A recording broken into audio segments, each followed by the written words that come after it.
The spotlight momentarily blinded me as I watched Teresa take the stage with that rehearsed smile. The packed auditorium of Artemis Innovations applauded.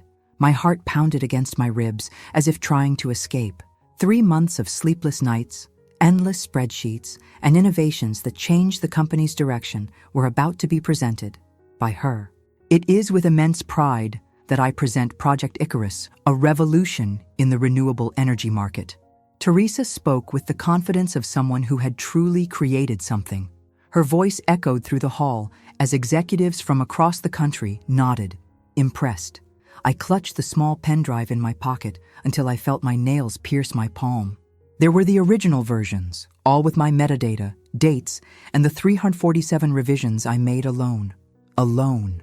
The word hammered in my mind as I watched Teresa show graphs that I had created at 3 a.m, drinking cold coffee in the empty office room. Gabriella, my mentor and only ally in that company, squeezed my shoulder discreetly. "Breathe, Luisa. Your moment will come." But her concerned look said much more. We both knew what was happening. Again. 6 months ago, when I joined Artemis as a senior analyst for sustainable projects, Teresa was the first to welcome me. The vice president's daughter, Harvard-educated, she was the type of person who never needed to prove her worth. She was simply born with it printed on her surname. Her first sentence to me was, "Oh, so you're the scholarship student who came from the state university? Interesting." That condescending tone remained in every interaction. In brainstorming meetings, my ideas were received with polite smiles, but ignored. Until, magically, they reappeared weeks later, reformulated in Teresa's voice. "I had an epiphany last night," she would say, whilst presenting concepts I had mentioned previously. Project Icarus should have been my turning point. When the CEO announced that we needed a revolutionary solution to present to investors at the annual gala, I saw my chance. I worked tirelessly, developing a system of solar panels with adaptive technology that could reduce costs by 40% and increase efficiency by nearly 30%. I shared the first drafts with my team in a closed meeting. Teresa was there, fiddling with her mobile, apparently uninterested. 3 days later, she requested access to my files to take a technical look. How could I deny something to the vice president's daughter? A week later, I was called to the CEO's office. "Luisa, Teresa has brought a fantastic project for the gala. You'll support her in finalizing it, right?" I felt my stomach sink. When I tried to explain that it was my project, Ricardo, the CEO, smiled as if listening to a child telling a fanciful story. "We all contribute to the company's success, Luisa. There's no my or your project here. We're a team. A team where some players never touch the ball, but always lift the trophy." Now, watching Teresa shine with my work, I felt a toxic mixture of anger, humiliation, and powerlessness. The slides passed by, each one created by me, each graph calculated in my spreadsheets, each technical solution the fruit of my research. And to finish, Teresa announced with a theatrical flourish, "I would like to invite everyone to the cocktail reception on the terrace, where you can see a functional prototype of our revolutionary solar panel." My prototype, built in my tiny flat with parts I bought with my own salary. Teresa didn't even know how to explain how it worked. I realized this during the presentation rehearsals when she stammered in the face of simple technical questions. "Any questions before we conclude?" Teresa asked, already preparing to receive the final applause. That was when the CEO stood up. "Actually, Teresa, I believe we have a small surprise. The board decided that, after your brilliant conceptual presentation, it would be interesting to also hear some technical details of the project." He turned to the audience. "And for this, we have invited the person responsible for the engineering behind Icarus to explain the more complex aspects of the system." Teresa froze, her smile faltering for a second. She clearly wasn't prepared to share the spotlight. "Luisa Mendez, could you join us on stage, please?" The CEO gestured in my direction. Gabriella whispered beside me, "Go. And remember, who speaks last, speaks best." My legs trembled as I walked down the central aisle. I felt the weight of every gaze, especially Teresa's, who now displayed a smile so tense it seemed sculpted in marble. When I climbed onto the stage, she moved away slightly, as if my presence might contaminate her moment of glory. The microphone was now in my hands, and with it, perhaps, the only chance to reclaim what was rightfully mine. Good evening, everyone. My voice came out firmer than I expected. It's an honor to share some technical details about Project Icarus. I looked directly at Teresa, who maintained a frozen smile. Her body language screamed discomfort. Crossed arms, rigid posture, a slight drumming of fingers that only a very observant person would notice. As Teresa brilliantly presented, I continued, subtly emphasizing brilliantly in a way that only she would understand the irony. The differential of our system lies in the adaptive algorithm. I began to explain the technical aspects with a clarity that only someone who truly masters the subject can achieve. With each slide that passed, I noticed the audience's gazes changing. Executives who had previously just nodded politely were now leaning forward, interested. Investors were taking quick notes. Teresa, on the other hand, was retreating more and more into the shadows of the stage. When I reached the slide about the algorithmic matrix I developed, something unexpected happened. One of the biggest investors present, Enrique Montero from Global Green Ventures, raised his hand. Excuse me for interrupting, but this approach to real-time optimization, it's fascinating. Was it you who developed this specific algorithm? I felt Teresa quickly approach, ready to intercept. Actually, it was a Yes, Mr. Montero, it was me. I interrupted with politeness, but firmness. I developed this algorithm based on my master's research on adaptive systems. I spent 3 months optimizing it specifically for application in solar panels. A murmur traveled through the audience. CEO Ricardo adjusted his tie, visibly tense. Gabriela, in the front row, smiled discreetly. Impressive, commented Montero. I'd like to talk more about this afterwards. I have some ideas about large-scale applications. Teresa cleared her throat, trying to regain control. As I was about to mention, Luisa was an important collaborator in the technical phase. Her tone was condescending, as if she were talking about an intern who had contributed a small suggestion. I continued the presentation, answering technical questions with precision and confidence. With each response, Teresa became more restless. I could feel her frustration growing, especially when I mentioned the nighttime tests I conducted alone in the laboratory, tests she clearly didn't know existed. When I finished my part, the applause was more enthusiastic than what Teresa had received. I saw her face blush slightly, a mixture of anger and humiliation that I recognized well. It was exactly what I had been feeling for months. The CEO quickly took back the microphone. Thank you, Luisa, for those fascinating details. As you can see, we have an exceptional team. Now, as Teresa mentioned, we invite everyone to the cocktail reception on the terrace. The audience began to disperse. Some executives were already approaching me with business cards in hand. That's when Teresa approached, still maintaining her artificial smile for anyone watching from a distance. What do you think you're doing? She whispered through her teeth. This was supposed to be my presentation.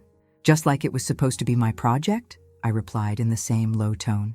You're just an analyst, Luisa. I'm the innovation director. Projects like this need a strong name to be taken seriously, and technical competence to be implemented, I retorted. Before she could respond, Enrique Montero approached.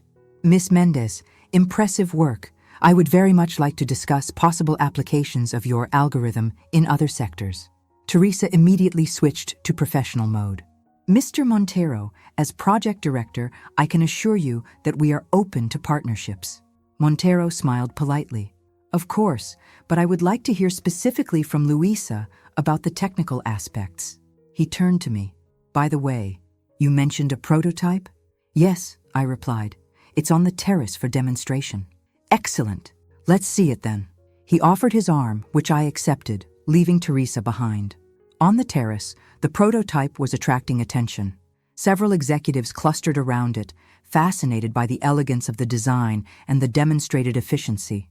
Teresa kept her distance, talking with her father, Vice President Carlos Mendonça, who occasionally glanced in my direction. As I explained the prototype's operation to a group of investors, I felt a presence behind me. It was Gabriela. You're shining, Luisa, she said discreetly. But be careful. The Mendonças aren't known for gracefully accepting defeats. I looked at Teresa, who was now nervously gesturing while talking to her father.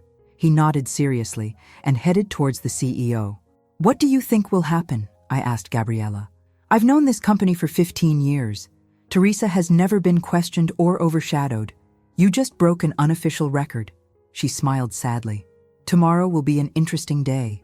They can't sack me for knowing my own project, can they? Technically, no, but there are 1,000 ways to make your life impossible. Gabriella sighed. Just be prepared. The celebration continued into the night.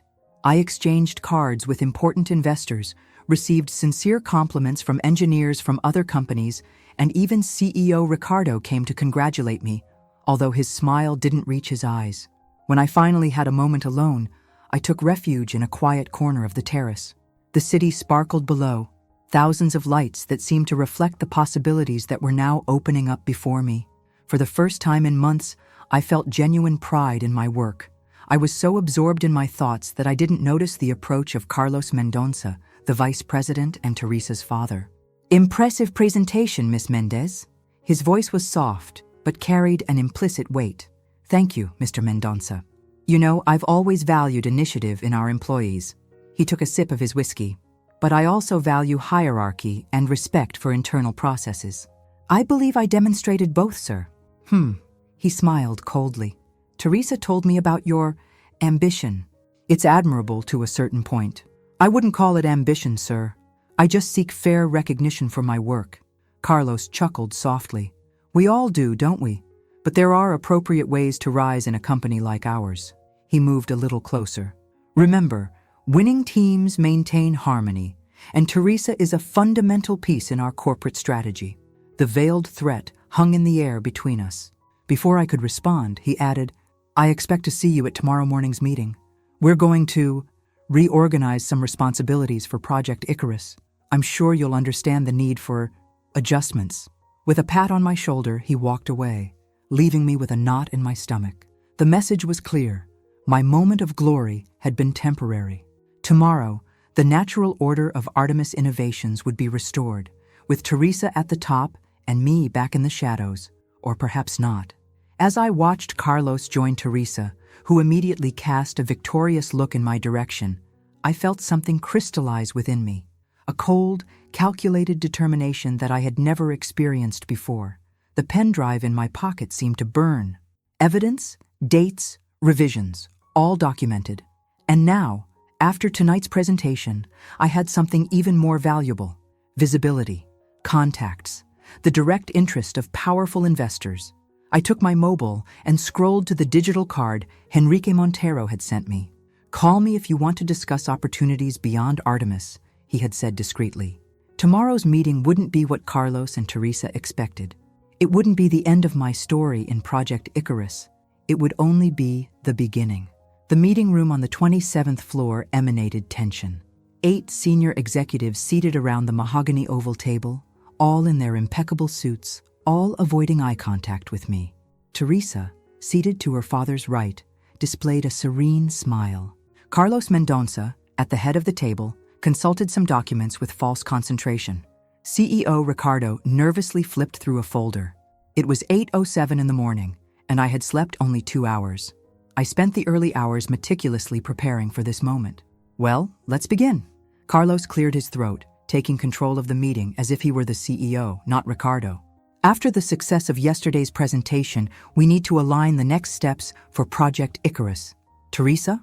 Teresa straightened up, adjusting her expensive framed glasses. Thank you, Father. As everyone saw yesterday, Icarus represents a significant advancement for Artemis. The investors are enthusiastic, especially after learning the technical details. She gave me a quick look. Details that, of course, were developed under my direction. I took a deep breath, maintaining my neutral expression. The audacity was impressive. For the next phase, Teresa continued, we'll need a more robust team. I suggest hiring 3 more senior engineers who will report directly to me. Luisa will continue supervising the technical aspects under my guidance, of course. Carlos nodded. Sounds sensible. Ricardo, the CEO, who had seemed uncomfortable since the beginning, just nodded. If you believe it's the best arrangement. Any objections? Carlos looked directly at me, challenging me to contest. I felt all eyes converge on me. This was the moment they expected. I would submit or be labeled as problematic, insubordinate, non-collaborative. Actually, I began calmly, I have an alternative suggestion. Teresa smiled condescendingly. We'd love to hear it, Luisa. We value the contribution of all team members. I opened my laptop and connected it to the projector. May I share some data? Without waiting for a response, I projected a detailed timeline of Project Icarus onto the screen. Each phase was meticulously documented with dates, times, and, most importantly, the file metadata showing who had created and modified each document. As you can see, the project was conceived and developed entirely by me between February and May this year. I move to the next slide. Here are the access logs to the project server. Note that Teresa accessed the files for the first time on 17th of May, 3 days after my initial presentation to the team. The silence in the room was palpable. Teresa visibly paled. Luisa, I don't know where you're going with this, but... Carlos began, but I politely interrupted him. Just a moment, Mr. Mendonça. I have a few more points to share. I moved to the next slide. These are emails exchanged between me and component suppliers for the prototype, all paid with my personal card, as shown by these receipts. Ricardo leaned forward, frowning. You used personal resources for a company project? Yes, because my budget requests were repeatedly denied. I have here the 5 forms I submitted, all rejected with the justification of lack of demonstrable viability. I displayed the forms, all with Teresa's digital signature. The room was in absolute silence now. Teresa fidgeted nervously with her pearl necklace. And finally, I continued, I'd like to share something interesting I received last night. I opened an email and projected it on the screen. It was from Henrique Montero of Global Green Ventures. Dear Luisa, I read aloud. After our conversation at the event and detailed analysis of the Project Icarus prototype, Global Green Ventures would like to express its enthusiasm for your work. We are particularly impressed with the adaptive algorithm you developed. We would like to schedule a meeting to discuss potential investments directly linked to your continuity as technical leader of the project. I turned to the room. I received similar emails from 3 other investors present yesterday. Carlos Mendonça was red with anger. Teresa looked about to faint. The other executives exchanged nervous glances. What exactly are you suggesting, Miss Mendez? Asked Ricardo, his tone now much more serious. I am suggesting that, as the true creator and developer of Project Icarus, I am the most qualified person to lead it. I closed my laptop, and apparently the investors agree. Carlos hit the table. This is absurd. Teresa is the innovation director. You are just an analyst. An analyst who apparently did all the work, observed Gabriela, breaking her silence, and who has all the documentation to prove it. Teresa finally found her voice. Daddy, it's a coup attempt. She's manipulating the situation. Manipulating? I raised an eyebrow. How exactly? By showing documented evidence? By demonstrating technical knowledge that you clearly don't possess? Enough. Ricardo stood up. This meeting is becoming unproductive.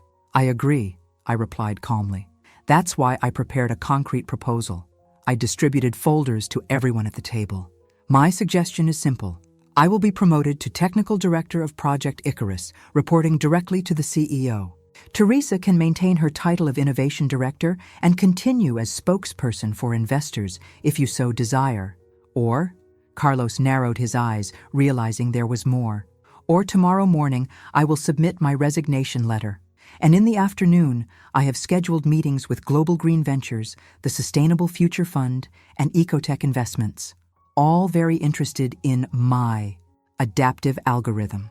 Teresa stood up abruptly. This is blackmail. This is negotiation, I corrected. Or, as you prefer to call it when you do it, corporate strategy. Ricardo looked at Carlos, then at me, clearly calculating the risks. The algorithm is Artemis's intellectual property. I smiled. That's debatable. I developed the foundation during my master's degree, before joining the company. Additionally, as I showed, I used personal resources to develop the prototype. At the very least, we would have a complex legal case on our hands. I paused. A case that would attract a lot of unwanted attention to Artemis's methods of credit attribution. The silence that followed was deafening. Finally, it was Gabriela who spoke. Ricardo, if I may make an observation, the investors were clearly impressed with Luisa yesterday. If she leaves and takes her knowledge to a competitor, or worse, founds her own startup with the support of these investors, well, It wouldn't be a favorable scenario for us. Ricardo rubbed his face, visibly stressed. Carlos, we need to talk privately. There's nothing to discuss, protested Teresa. She can't just come in here and demand a promotion. Why not? I asked softly. You did exactly that when you took credit for my work. Teresa stood up, trembling with anger. You will never be accepted in the executive circle. Never. No matter what position you have. Teresa, please. Ricardo tried to calm her, but she continued. You think you understand how this world works? You think documents and prototypes are enough? This world is about connections, influence, family power. Things that you, coming from where you came from, will never have. The entire room was shocked by the outburst. Teresa realized too late what she had said. Carlos closed his eyes, defeated. I maintained my composure. Thank you for clarifying the rules of the game, Teresa. Fortunately, there are other games where competence and innovation actually matter. I picked up my laptop. You have until tomorrow morning to decide. If you'll excuse me, I have a project to continue developing. I left the room with trembling legs, but my head held high. In the corridor, I took several deep breaths, trying to process what had just happened. Part of me couldn't believe my own boldness. Another part wondered if I had just committed professional suicide. My mobile vibrated. It was a message from Gabriela. 25th floor restroom now. When I arrived there, Gabriela was alone, looking out the window at the city. You played to win, she said, without turning around. I had no choice. There are always choices. You chose not to be a victim. She finally turned around. Ricardo and Carlos are in his room now. Teresa is furious, but the damage is done. What do you think they'll decide? Gabriela shrugged. Depends on what weighs more. Carlos's pride or the millions in investment they could lose. I sat down, suddenly exhausted. I didn't want things to come to this point. We rarely do.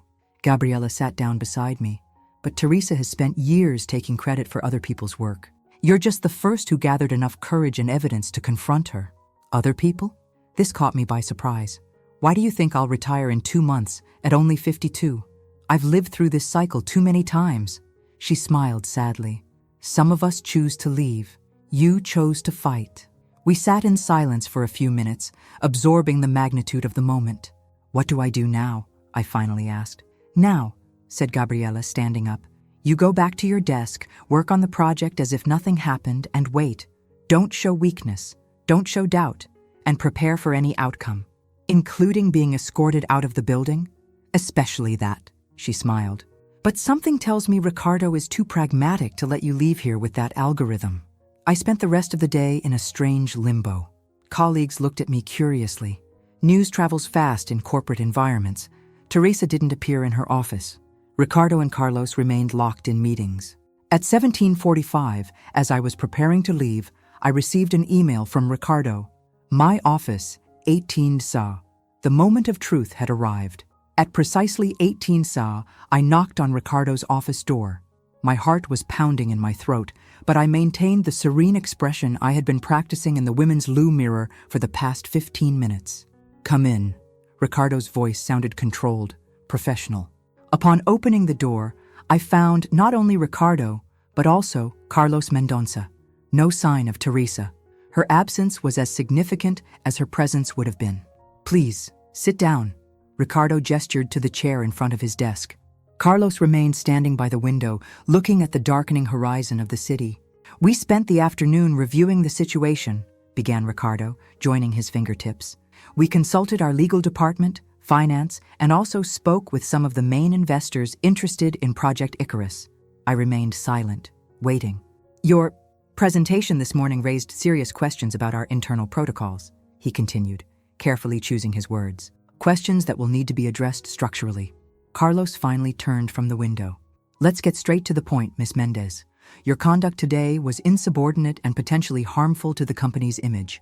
I opened my mouth to protest, but Ricardo raised his hand.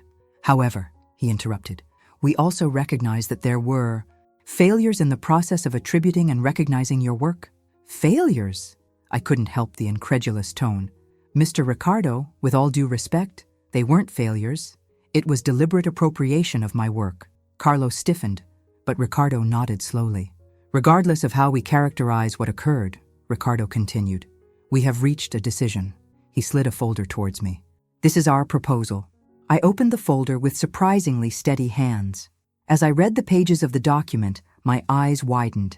It was a promotion contract, not just to Technical Director of Project Icarus, but to Vice President of Research and Development, a completely new position in the company's organizational chart. The R&D department will be independent from the Innovation Division, explained Ricardo. You will report directly to me and have autonomy to assemble your team. The initial budget is detailed on page 7. I flipped to the indicated page. The number made me choke. It's generous, I managed to say. It's strategic, corrected Carlos, still with evident discomfort. The investors made it clear that your participation is fundamental. And Teresa? I asked, going straight to the neuralgic point. Ricardo and Carlos exchanged glances. Teresa has agreed to take temporary leave, Ricardo replied diplomatically. When she returns, she will continue as innovation director, but focused on other projects. The translation was clear. Teresa had been removed, probably after an intense family discussion, and her father had chosen to save the millions in investment rather than his daughter's pride. The contract also includes a retroactive intellectual property clause, continued Ricardo. Artemis formally recognizes your intellectual contribution to Project Icarus, ensuring that your name appears as the main creator on all related patents. I couldn't help but notice how Ricardo avoided looking at Carlos while saying this. That concession had probably been the most painful point of the negotiation for the vice president. There's also a substantial bonus, added Ricardo, indicating another page. In recognition of the personal expenses you incurred during the prototype development. The bonus amount was 3 times greater than the expenses I had documented. It's a complete proposal, concluded Ricardo. We hope it's enough to close this episode and move forward productively. In other words, take this generous package and forget what happened. Don't humiliate the vice president's daughter any further. Don't threaten to leave taking investors with you. Don't shake the established power structure. We need your answer now, pressed Carlos, clearly anxious to end that situation. I looked at the contract again. It was much more than I had asked for that morning. It was an unequivocal victory. So why did I feel a bitter taste? May I ask a question before deciding? Ricardo nodded cautiously. Why did you allow this to happen in the first place? You knew the project was mine. You knew Teresa didn't have the technical knowledge to develop it. Why did you support the charade until I forced you to acknowledge the truth? A heavy silence fell over the room. Ricardo looked at Carlos, who sighed deeply. Because that's how it's always worked, replied Carlos, surprising me with his frankness. Teresa has the name, the connections, the executive presence.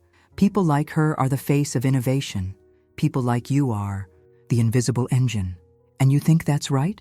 It's not about right or wrong, Miss Mendez, said Carlos with a hint of condescension. It's how the corporate world works. It's always worked this way. Until today, I observed. A flash of something, reluctant respect perhaps, passed across Carlos's face. Until today, he agreed. I looked at the contract again. The offer was irrefusable in practical terms. More money than I had ever dreamed of, an executive title, formal recognition, real power to make decisions. Everything I wanted. And yet, I accept the position and the conditions, I finally said, watching both their shoulders visibly relax. But I have one additional condition. The tension instantly returned. Which? Asked Ricardo cautiously. I want a formal and transparent credit attribution policy implemented throughout the company. A system that ensures ideas and contributions are properly recognized, regardless of the person's position or surname. Carlos began to protest, but Ricardo interrupted him with a gesture. That can be arranged, agreed Ricardo. In fact, it can be your first project as VP of R&D, and I want Gabriela Silva as a consultant for this policy. She has valuable perspectives on the subject. Ricardo nodded. Reasonable. Then we have an agreement. I took the pen and signed the contract, feeling the weight of that moment. It wasn't just a contract. It was a fundamental change in the power dynamic. Welcome to the executive board, Vice President Mendez, said Ricardo, extending his hand. When I shook his hand, I realized that Carlos was observing the scene with an indescribable expression, a mixture of resignation, resentment, and perhaps a reluctant respect. The executive meeting is Monday at 9 a.m., informed Ricardo. Your presence is expected. I'll be there, I confirmed, collecting my copy of the contract. As I left the office, I spotted Gabriela waiting in the corridor. Her questioning look met mine, and I responded with a discreet nod. She smiled, proud. VP of R&D, she whispered as I passed. Not bad for someone who was just an analyst yesterday. The first of many changes, I replied softly. As we walked together to the lift, Gabriela commented, You know Teresa won't accept this easily, don't you? She'll wait, plan, and try to regain lost ground. I'm counting on it, I replied with a confident smile. The difference is that now we're playing on a level field. The lift arrived, and when the doors opened, we found ourselves face to face with Teresa. Her eyes were red, and she was holding a box with personal belongings. Our gazes crossed for a tense moment. Temporary leave? I asked, unable to resist. She raised her chin. Voluntary. I'm going to our branch in Milan. Good luck, I offered without irony. Teresa entered the lift as we exited. At the last moment, I held the door. Teresa, when you return, we'll do things differently. She studied me for a long moment. We'll see, she finally replied, and the doors closed. That night, as I left the Artemis building, I looked up at the illuminated windows of the executive floors, where, on Monday, I would have my own office. The feeling was surreal. My mobile vibrated with a message from Enrique Montero. Heard the news.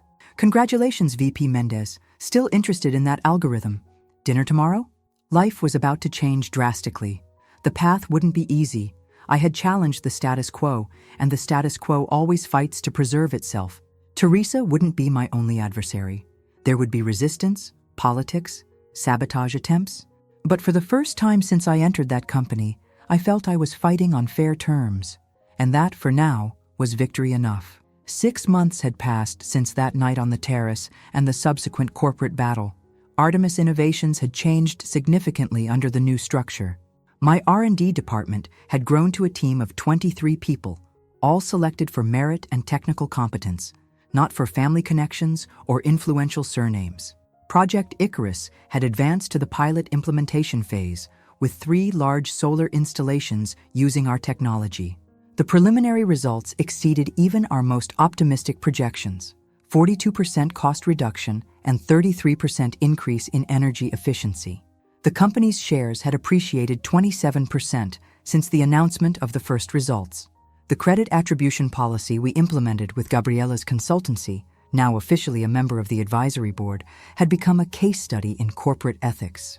Every idea, from conception to implementation, was now documented in a transparent system that ensured proper recognition for each contributor. Not that the transition had been easy. The first months were marked by passive resistance, veiled boycotts, and attempts to undermine my authority. Carlos Mendonça, in particular, made a point of questioning each of my decisions in executive meetings. But with Ricardo's support, and more importantly, with incontestable results, I gradually earned respect, albeit reluctant. Teresa had remained in Milan longer than initially planned. According to rumors, she was building her own team there, away from the shadow of the fiasco in São Paulo. Part of me rooted for her genuine success this time, one based on her own work, not on the appropriation of others' efforts.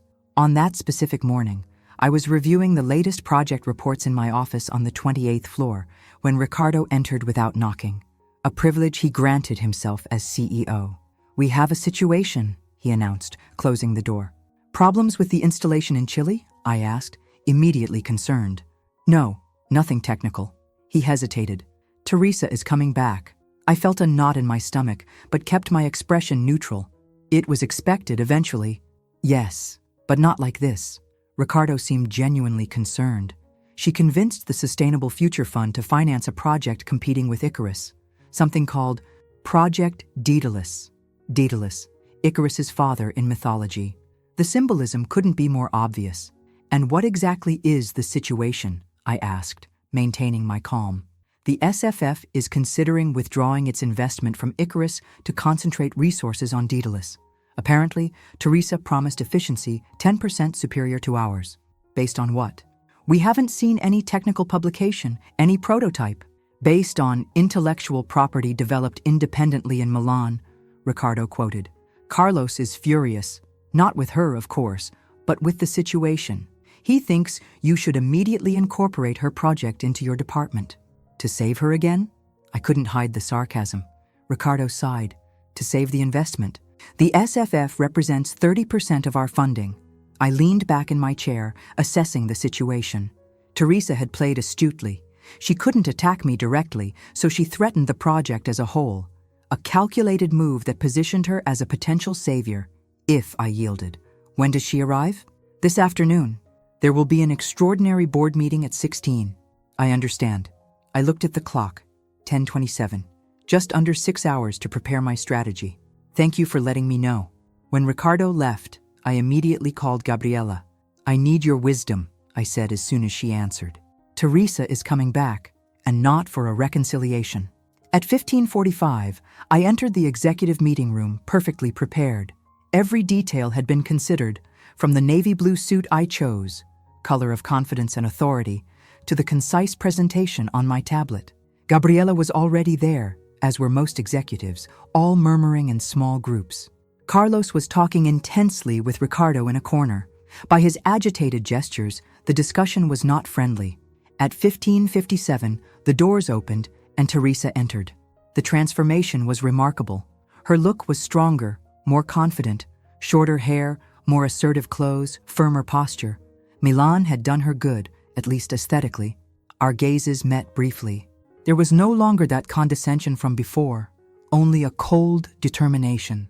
She had learned to see me as an equal, or at least as a legitimate threat.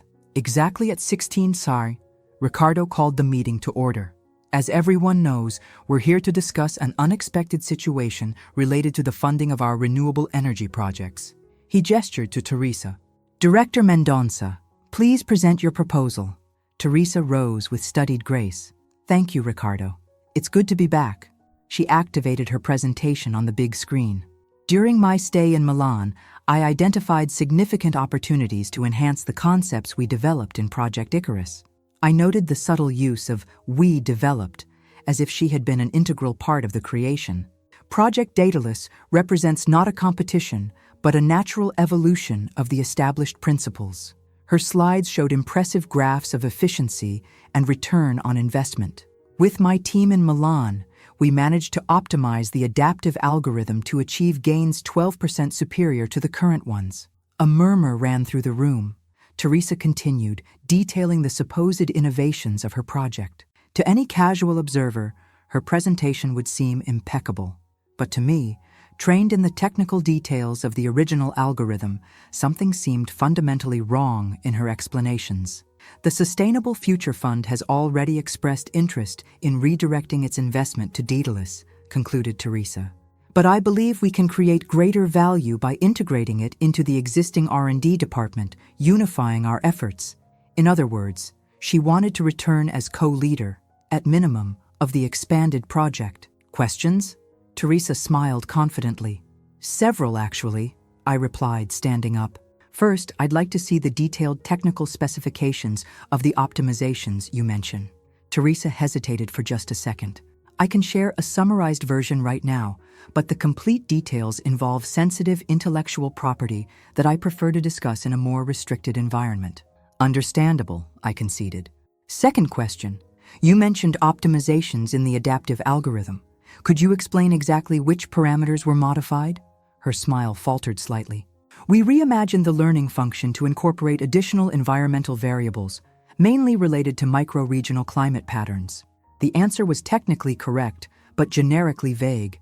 Exactly the type of explanation someone with superficial understanding would give. Interesting. And how did you solve the problem of performance degradation in prolonged cycles? That was one of the limitations we were still working on in Icarus. Teresa blinked, clearly not knowing what I was talking about. There was no such problem. I had just invented it. We are exploring various approaches to that issue, she replied evasively.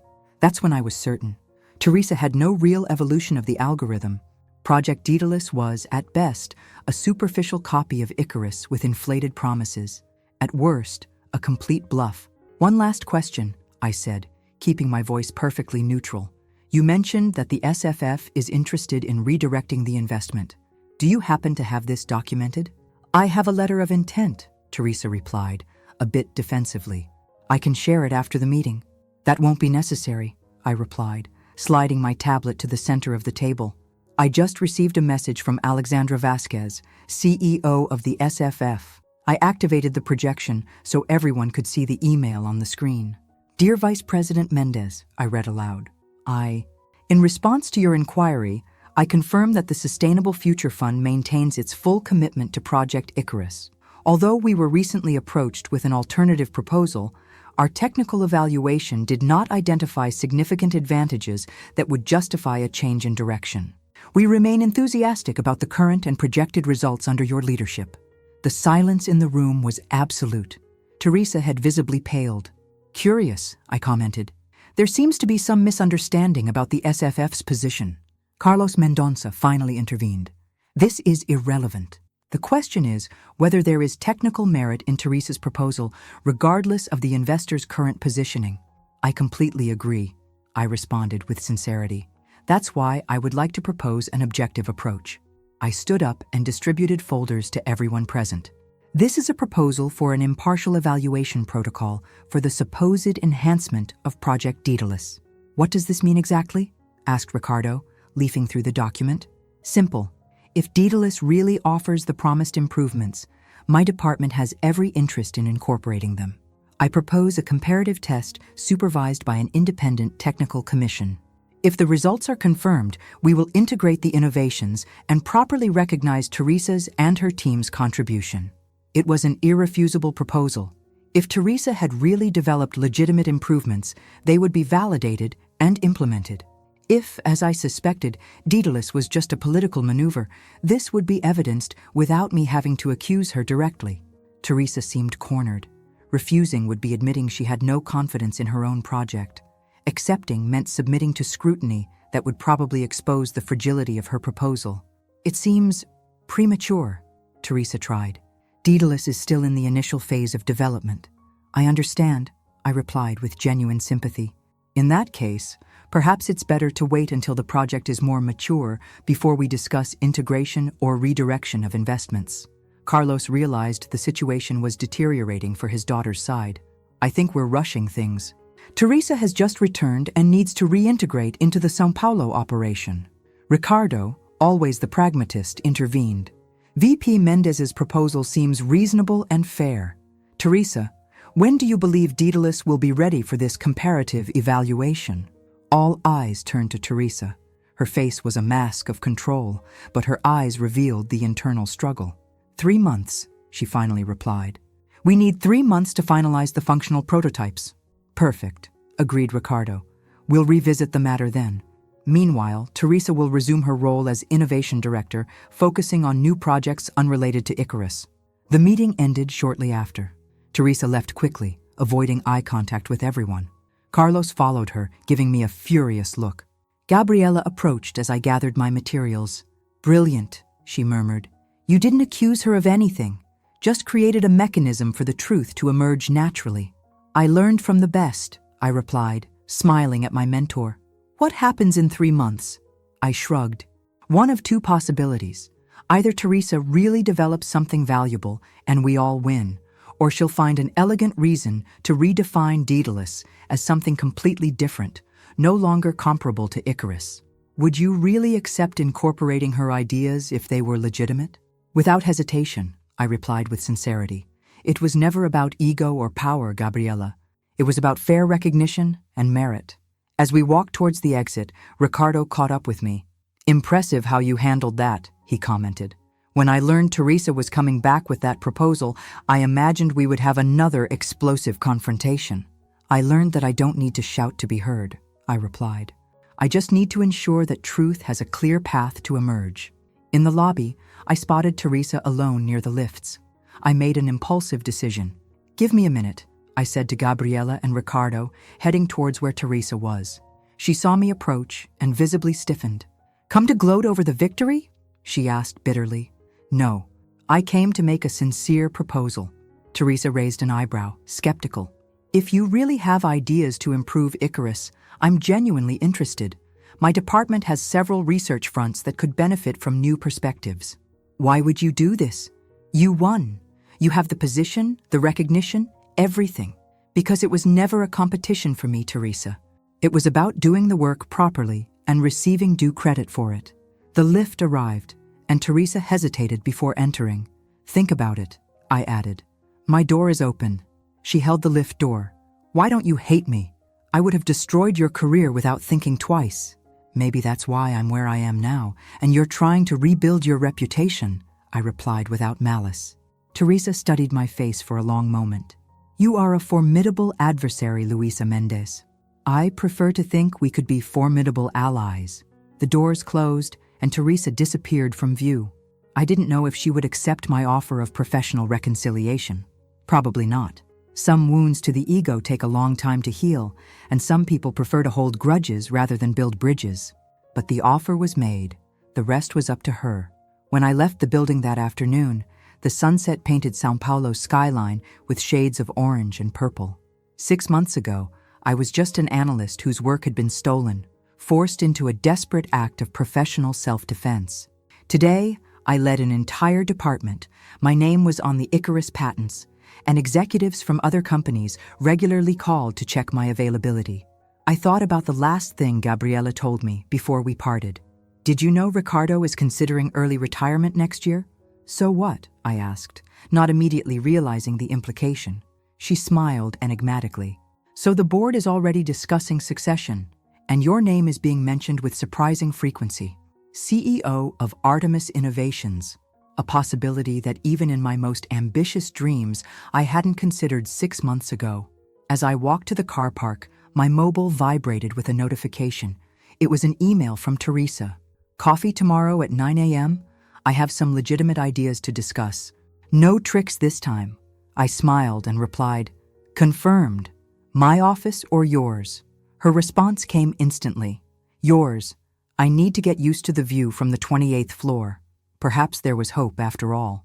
Not for friendship. Some burned bridges cannot be rebuilt, but for mutual professional respect. An acknowledgement that, in the end, we are defined not by the titles we display, but by the real value we create. And as for me, I had learned the most valuable lesson of all. Speaking last on stage isn't just about having the last word. It's about ensuring that, when you finally speak, your voice is impossible to ignore.